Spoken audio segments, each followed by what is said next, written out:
as it tumbled down the backside of the hill. Meredith winced. Mama was going to skin her alive for bringing a pail home dented and busted. The only thing worse would not be bringing it home at all. Meredith glared at Hiram and trudged forward. "Mary, no!" Anna Lee ran up and clutched Meredith's arm. "You can't. That's Archer land." Archer land?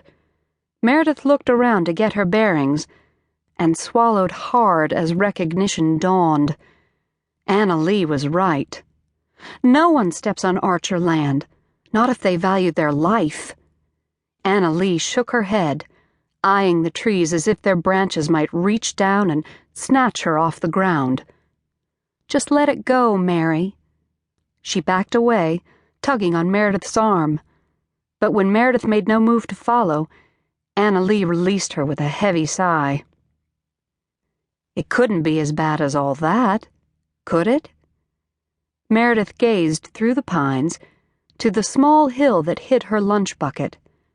Her heart thumped against her ribs. It wasn't very far. If she ran, she could get her tin and be back before the Archers even knew she'd been there.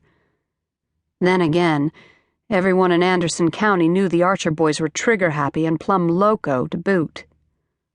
What if one of them was hiding out there somewhere, just waiting for her? "I hear they got bloodthirsty hounds that can sniff you out the minute your foot steps off the road." Hiram spoke in a low, husky voice. "Dogs that'd sooner gnaw off your leg than look at you." Meredith told herself to pay him no mind.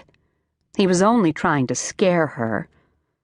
But she couldn't quite banish the image of a big black dog barreling down on her, teeth bared. "You know Seth Winston?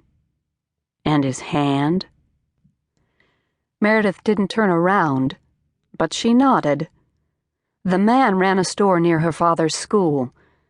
He only had 3 fingers on his right hand. Travis Archer shot them 2 fingers clean off when Winston tried to pay a call after Old Man Archer died. Would have done worse if Winston hadn't hightailed it out of there as fast as he did. And don't think you'd be safe just 'cause you're a girl. They peppered Miss Elvira's buggy with buckshot when she came to collect the young ones to take them to the homes she'd found for them. Nearly put her eye out. At least, Meredith's throat seemed to close. She forced a little cough and tried again. At least they weren't hurt too bad. Only because they escaped.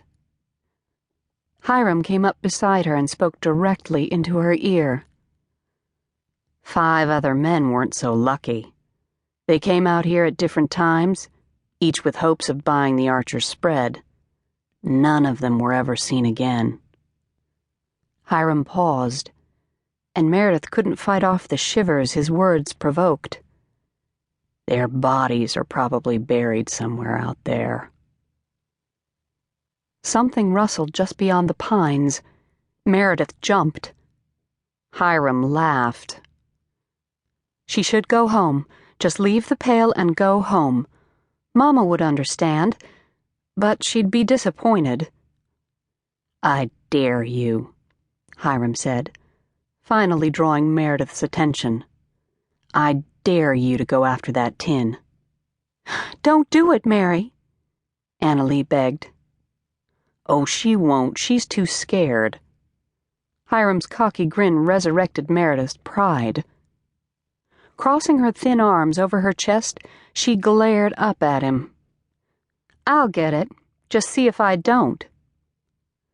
The girls behind her gasped, and even Hiram looked a bit uneasy, which only served to bolster Meredith's determination. She marched to the tree line, turned back for one last triumphant glance at the stunned Ellis boys, and dashed off in the direction the pail had disappeared. Her shoes crunched on fallen pine needles and twigs as she ran, her breath echoing loudly in her ears as she huffed up the hill. She stopped at the top and clutched her aching side as she scanned the ground for her lunch bucket. Something shiny glinted in the sunlight down and to the left.